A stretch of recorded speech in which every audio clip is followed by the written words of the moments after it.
Donc, regardons Apocalypse chapitre 7 et nous allons regarder le chapitre entier de Apocalypse chapitre 7. Et nous allons voir quelque chose de merveilleux ici dans ce passage, comment le Seigneur fait grâce.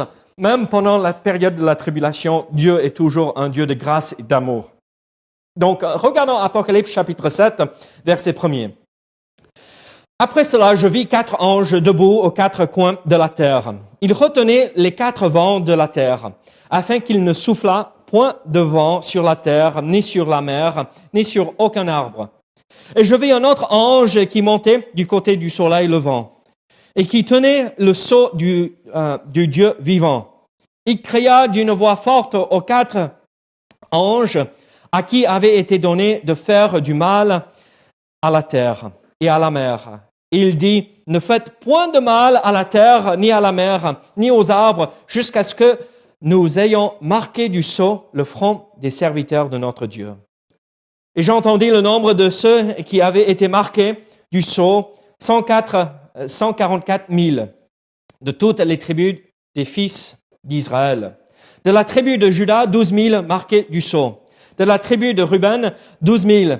De la tribu de Gad, 12 000. De la tribu d'Asser, 12 000. De la tribu de Nephtali, 12 000. De la tribu de Manassé, 12 000. De la tribu de Simeon, 12 000. De la tribu de Lévi, 12 000. De la tribu de Issachar, 12 000. De la tribu de Zabulon, 12 000. De la tribu de Joseph, 12 000. De la tribu de Benjamin, 12 000.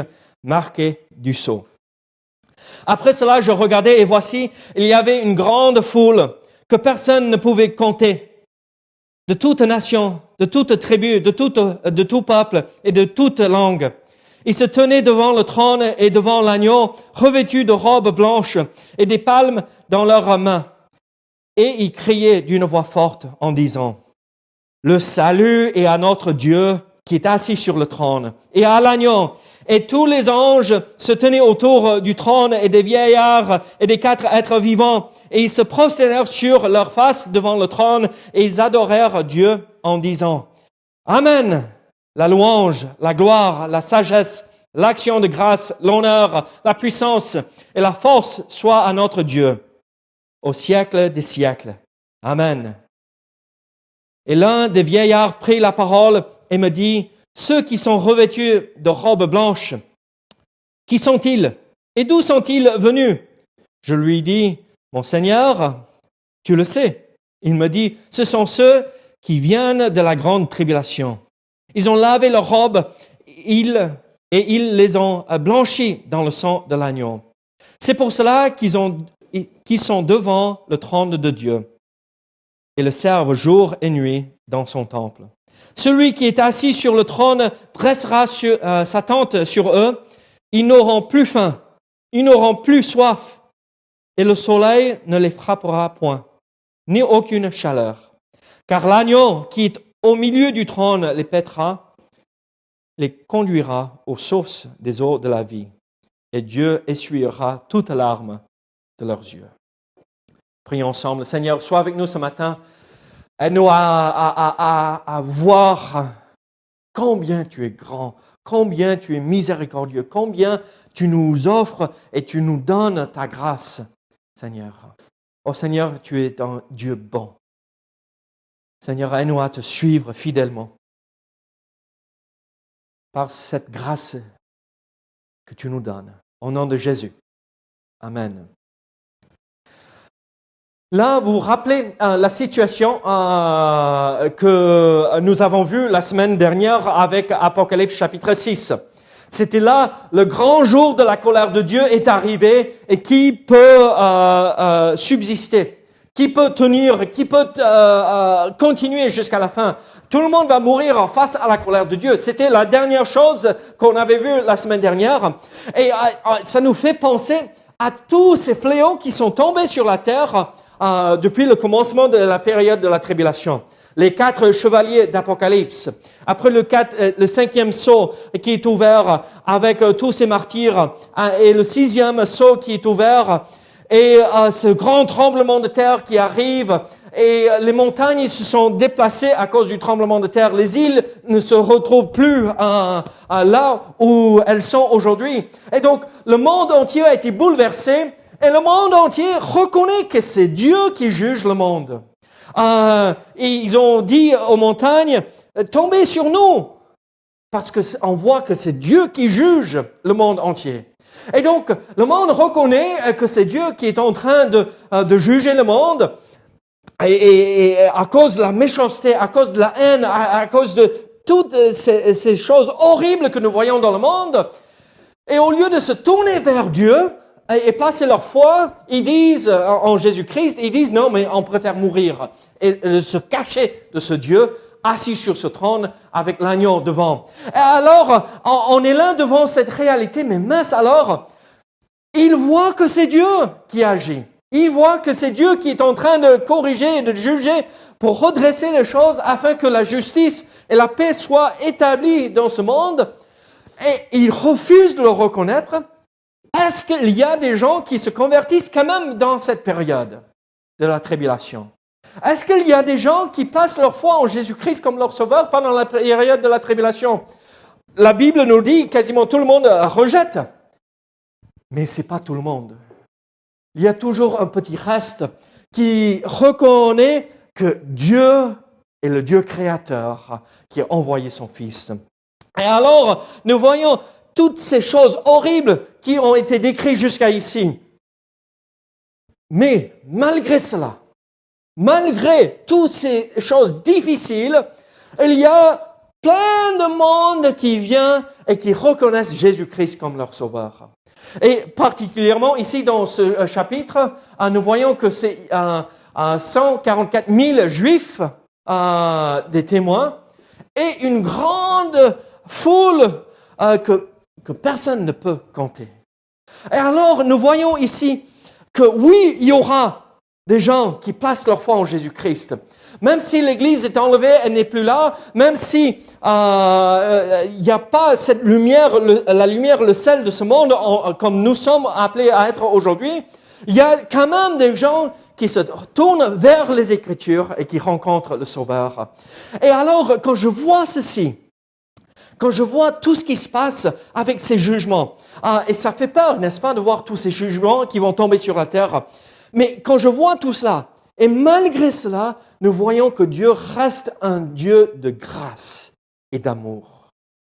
Parce que même pendant qu'il juge le monde, il dit à son ange qui a son sceau, mais va dire à ces 4 anges qui vont juger le monde, qui retiennent les 4 vents, attends, ne fais rien jusqu'à ce qu'on scelle avec le sceau de Dieu tous les croyants avant que nous avancions dans les jugements.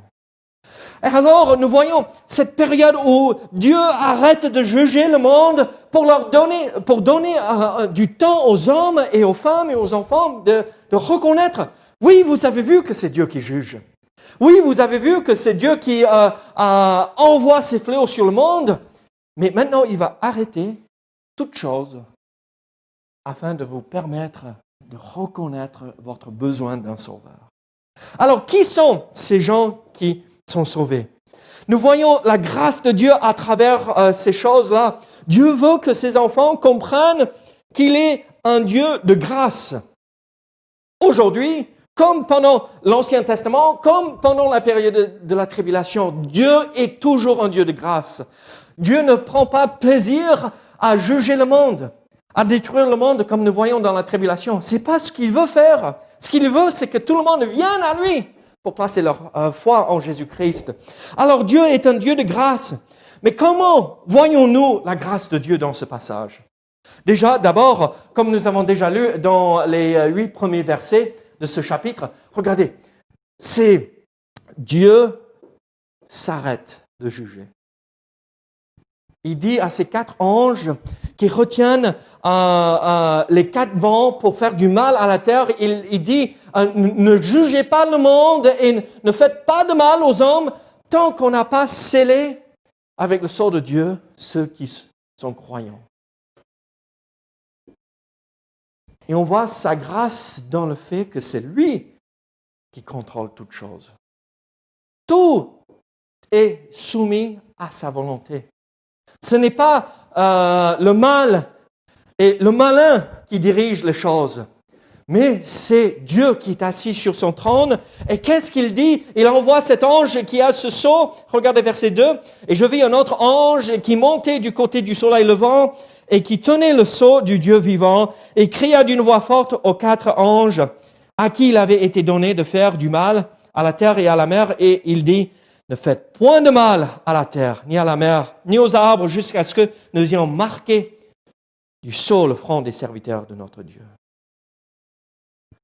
Quelle grande bénédiction.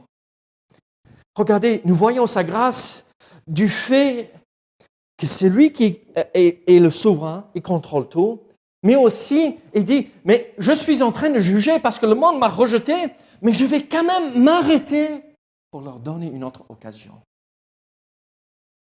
Et moi, je vous regarde ma vie, et je regarde, David, est-ce que Dieu est en train de te faire grâce? Il voit des choses qui ne sont pas en règle dans ta vie. Il voit que tu ne marches pas correctement dans certains domaines de ta vie. Mais il dit, OK, stop, on va rien faire et on va lui donner du temps pour revenir en arrière, pour remettre les choses en place. On voit sa grâce. Et donc, je vous pose cette question. Est-ce que vous marchez avec le Seigneur ce matin? Est-ce que vous avez tout en règle avec lui ce matin?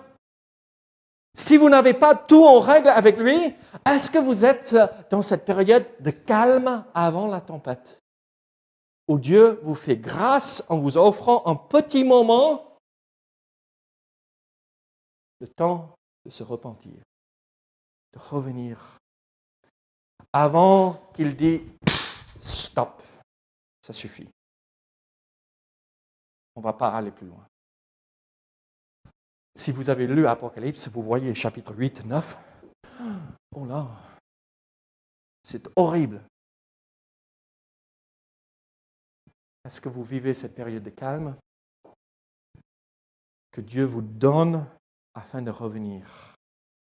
Alors, nous voyons sa grâce dans cette pause, dans ces jugements, afin que les gens viennent à lui. Et nous voyons ceci, il va sceller avec son sceau sur le front des serviteurs, de ses serviteurs. Et nous voyons particulièrement ces 144 000 Juifs sauvés.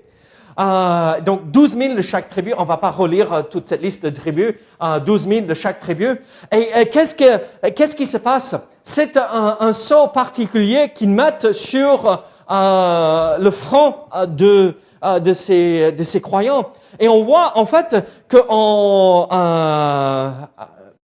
Apocalypse chapitre 16, que Satan a sa contrefaçon aussi. Nous voyons que Dieu vient, il va sceller ses serviteurs avec son sceau pour marquer ceux, ils sont à moi, et je vais les protéger. On va voir plus tard que même certains fléaux qui tombent sur la terre vont pas atteindre ces personnes qui ont le sceau de Dieu sur eux, et Dieu va les protéger un peu comme Israël quand ils étaient en Égypte. Là, en Goshen, ils étaient protégés, mais tout l'Égypte était ravagé par les fléaux qui tombaient sur eux. Et donc c'est un peu ce genre de situation. Dieu préserve son peuple et les protège et il dit, ils sont à moi. C'est mes enfants. Et donc nous voyons sa grâce. Et donc Satan va voir ça, il va dire, mais moi je veux mon sceau aussi. Hein. C'est ce que nous voyons dans la marque de la bête, qui sera sur le front et sur la main. Soit un, soit l'autre. Et Satan essaie de toujours détourner les choses, mais nous voyons qu'on ne peut pas faire une contrefaçon des choses de Dieu. Il y a un seul qui peut faire les choses parfaitement. Et c'est Dieu qui le fait. Et alors, Dieu sauve par sa grâce. Un minimum, c'est 144 000 Juifs. Et on ne parle pas du ministère qu'ils ont auprès des autres Juifs aussi et des autres. Donc nous voyons sa grâce dans le fait que ces Juifs sont sauvés. Et il donne du temps aux gens de se repentir. Mais regardez verset 9 aussi. Qu'est-ce qu'il dit en verset 9? Nous voyons aussi sa grâce dans une autre situation. Après cela, je regardais, et voici, il y avait une grande foule que personne ne pouvait compter, de toute nation, de toute tribu, de tout peuple et de toute langue. Ils se tenaient devant le trône et devant l'agneau, revêtus de robes blanches et des palmes dans leurs mains. Qu'est-ce qu'il disait? Verset 10. Et il criait d'une voix forte en disant, le salut est à notre Dieu qui est assis sur son trône et à l'agneau. Qu'est-ce que nous voyons ici? Nous voyons une autre manière dont comment Dieu manifeste sa grâce. En verset 9, nous voyons cette réalité qu'il y a cette grande foule devant le trône de Dieu, de toute nation, de tout peuple, de toute langue. Moi, quand je regarde ceci, et je sais qu'on lit entre les lignes un tout petit peu, mais ces 144 000 serviteurs de Dieu, qu'est-ce qu'ils ont fait? Ils sont partis dans le monde entier, probablement, et ils étaient des témoins de Dieu, pour Dieu. Ils ont partagé la foi dans le Messie qui est venu, que oui, les Juifs avaient crucifié, les Romains avaient crucifié, que le monde avait rejeté à ce moment-là, mais ils se sont rendus compte que c'est leur sauveur, c'est leur Messie. Et maintenant, ils le partagent. Et regardez la suite. Je regardais et voici, il y avait une grande foule que personne ne pouvait compter. Qui veut dire, il n'y a pas que les Juifs qui viennent au Seigneur pendant cette période, mais il y a vous et moi. Il y a des Français, il y a des Anglaises, des Français, il y a des voyageurs, des Romains, des Américains. Mais alors, il y a des Américains aussi dans cette grande foule. Regardez, Dieu offre sa grâce. Imaginez, le monde entier vient de traverser une période de quelques années où plus de quelques milliards de personnes sont décédées à cause des fléaux. Nous pensons que c'est horrible, le nombre de personnes qui sont décédées à cause de ce virus, et c'est horrible. Une seule âme perdue à cause d'une maladie, c'est horrible. Mais ça n'a rien à voir avec ce que nous allons voir ici.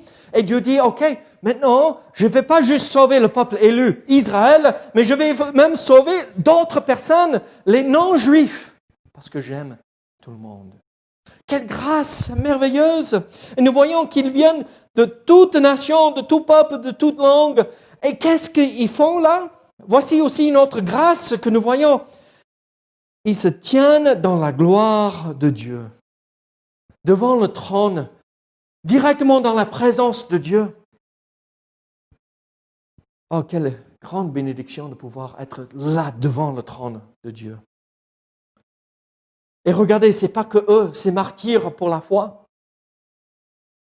mais il y a les 24 vieillards, il y a les 4 êtres vivants, ils sont accompagnés par les anges aussi. Là, ils sont tous en train de louer le Seigneur. Quelle grande bénédiction. Et qu'est-ce qu'ils font? Ils sont là pour louer Dieu. Et regardez verset 15. C'est pour cela qu'ils sont devant le trône de Dieu et le servent jour et nuit dans son temple. Leur fonction, la raison d'être pour eux à ce moment-là, c'est de louer le Seigneur pour le restant de leur jour, pendant toute l'éternité. Vous imaginez? Quelle grande bénédiction, quelle grande grâce de pouvoir dire, je vais servir mon Seigneur, je vais être devant son trône pour le louer jour et nuit. Et regardez les bénédictions qu'ils reçoivent. Celui qui est assis sur le trône dressera sa tente sur eux. Ils n'auront plus faim, ils n'auront plus soif, et le soleil ne les frappera point, ni aucune chaleur, car l'agneau qui est au milieu du trône les paîtra et les conduira aux sources des eaux de la vie. Et Dieu essuiera toute larme de leurs yeux. Nous voyons que Dieu prend soin particulièrement de ces gens-là parce qu'ils ont donné leur vie.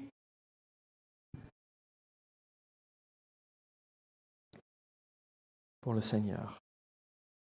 Regardez, Nous voyons la grâce de Dieu dans le fait qu'il a sauvé les Juifs. Et on voit la grâce de Dieu dans le fait qu'il donne du temps pour se repentir au monde entier. On voit qu'il y a des gens qui se convertissent de toute nation, de toute langue. Et on voit que même si ils sacrifient leur vie pour leur témoignage, Dieu leur donne une place d'importance dans le ciel pour être devant le trône pour louer le Seigneur. Et moi, je regarde ceci et je dis, mais mince alors, Dieu est un Dieu de grâce, Dieu est un Dieu d'amour et de bonté. Et il est merveilleux, n'est-ce pas? Mais on voit la grâce de Dieu dans ce passage, et moi, je suis là pour vous dire, la grâce qu'ils ont expérimentée, ils ont vécu ici, c'est la même grâce que Dieu nous offre, que Dieu t'offre et vous offre chaque jour. Est-ce que vous jouissez pleinement de la grâce de Dieu dans votre vie? Regardez, la grâce que nous pouvons expérimenter commence avec le salut, n'est-ce pas? Éphésiens chapitre 2, verset 8, nous sommes sauvés par la grâce, par le moyen de la foi. Tout commence par la grâce de Dieu. Dieu nous offre le pardon et une nouvelle relation et on ne le mérite pas. Dieu nous offre cela par sa grâce. Est-ce que vous avez accepté sa grâce dans ce domaine? Mais c'est pas juste ça. C'est pas juste, OK, je vous sauve et après vous avez l'éternité avec moi pendant toute la vie. Mais regardez, il nous offre le pardon. Hébreux chapitre 8, verset 12 nous montre que c'est la grâce de Dieu qui nous offre le pardon. Pas juste le pardon pour être sauvé, mais le pardon de chaque jour. Si nous confessons nos péchés, il est fidèle et juste de nous les pardonner, n'est-ce pas? Est-ce que vous avez besoin de vivre la grâce de Dieu dans le pardon aujourd'hui? Est-ce que vous avez mis votre vie en règle ce matin avec le Seigneur? Est-ce que vous avez vécu la grâce de Dieu dans le pardon? C'est pas juste le pardon, mais c'est la réconciliation. Colossiens chapitre 1, verset 19 à 20. C'est pas juste, hey, c'est bien, je te sauve et je te pardonne de ces 1000 péchés que tu as fait hier. 1001 péchés.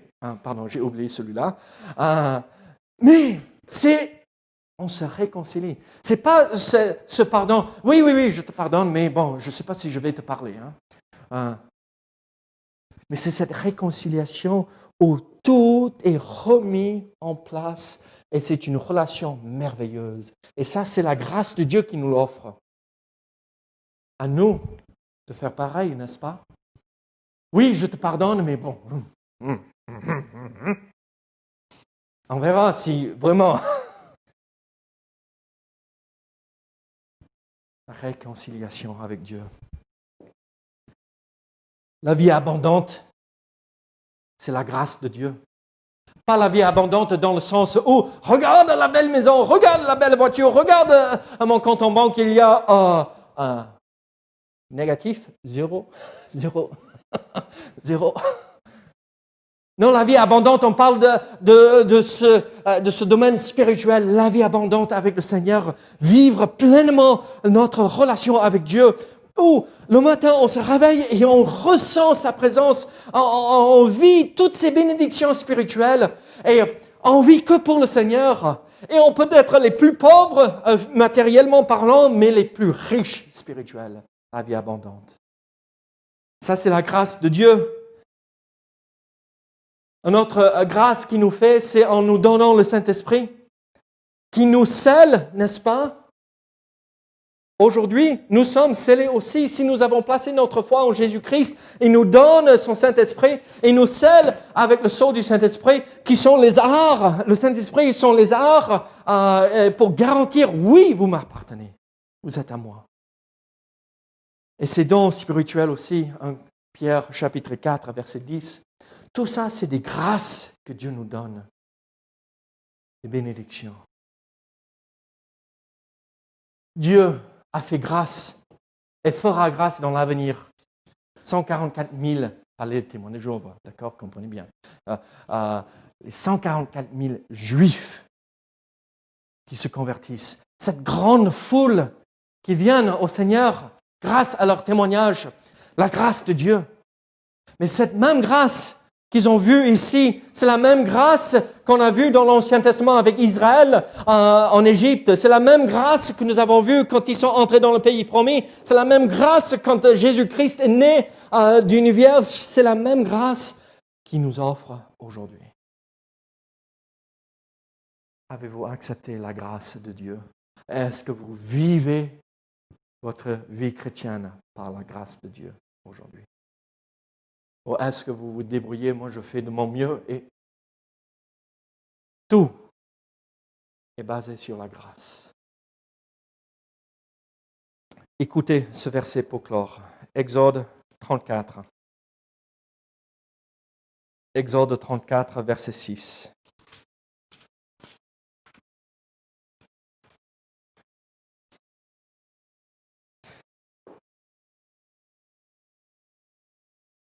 Et l'Éternel passa devant lui et s'écria, l'Éternel, l'Éternel, Dieu miséricordieux et compatissant, lent à la colère, riche en bonté et en fidélité, qui conserve son amour jusqu'à 1000 générations, qui pardonne l'iniquité, la rébellion et le péché, mais qui ne tient point le coupable pour innocent, et qui punit l'iniquité des pères sur les enfants et sur les enfants des enfants jusqu'à la 3e, la 4e génération.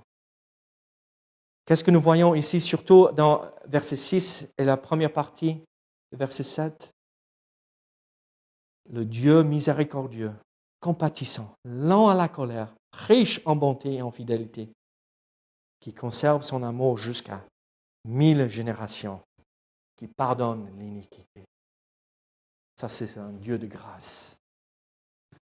Je vous pose une question. Est-ce que vous le connaissez? Et est-ce que vous marchez avec ce Dieu de grâce qui vous offre sa grâce chaque jour afin de tenir ferme dans ces moments difficiles? Est-ce que vous vivez pleinement cette grâce qu'il vous offre aujourd'hui? Une façon de perdre la grâce de Dieu, c'est de marcher dans le péché. Mais encore, le pardon est possible par sa grâce. Confessons nos péchés. Prions ensemble. Seigneur, merci pour ta parole. Seigneur, merci pour tout ce que tu fais pour nous. Tu es un Dieu bon, un Dieu fidèle. Tu es un Dieu de grâce. Oh Seigneur, merci pour ta grâce, ta bonté, ta miséricorde, ton amour. Oh Seigneur, oui, tu es un Dieu juste qui corrige et juge. Mais dans ce jugement, dans cette correction, nous voyons ta grâce aussi. Et nous ne jamais perdre de vue cette réalité. Tu es un Dieu de grâce. Gloire à toi, au nom de Jésus. Amen.